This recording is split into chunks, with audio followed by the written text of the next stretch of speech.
જૂનાગઢના Giriraj main road પર આવેલી ચિત્રકૂટ સોસાયટીમાં ગત તારીખ 12/5/2024ના રોજ સાંજના સમયે આશરે 59 વર્ષના વૃદ્ધા સુનીતાબેન રમેશભાઈ રાયજા પોતાના મકાનમાં એકલા હતા.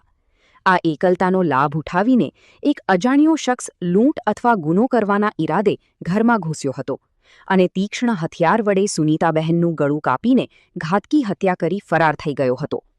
આ ચકચારી ઘટનાને પગલે જૂનાગઢ બી ડિવિઝન પોલીસ મથકે ભારતીય ન્યાય સંહિતા BNSની કલમ 103(1) સહિત હેઠળ ગુનો નોંધી તપાસ શરૂ કરાઈ હતી.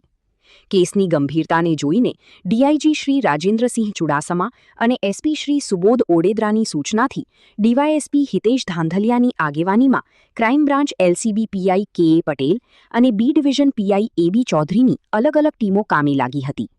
પોલીસે આ વિસ્તારના તમામ ગુપ્ત અને જાહેર રસ્તાઓનો ડ્રોનની મદદથી એરિયલ વ્યૂ મેપ તૈયાર કર્યો હતો. CCTV ફૂટેજની ઝીણવટભરી તપાસ અને હ્યુમન ઇન્ટેલિજન્સના આધારે એક શંકાસ્પદ નામ સામે આવ્યું, જે બીજું કોઈ નહીં પણ ફરિયાદીનો જ મિત્ર સુરેશ ઉર્ફે કાનુ વાધવાણી હતો.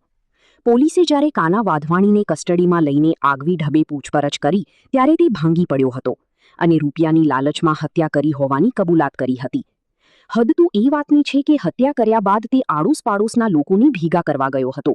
એટલું જ નહીં, મરણ જનારની અંતિમ વિધિનો સામાન ખરીદવા પણ સાથે ગયો હતો, જેથી કોઈને તેના પર શંકા ન જાય. તે સતત ઘરની આસપાસ ભમીને પોલીસની ગતિવિધિઓ પર વોચ રાખતો હતો.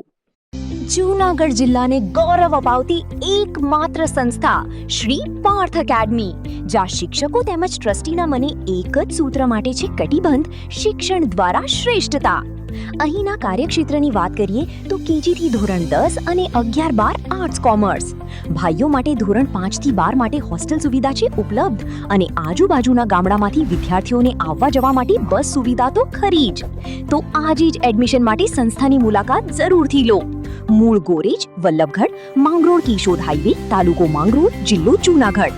Mobile number 87 118 181 82.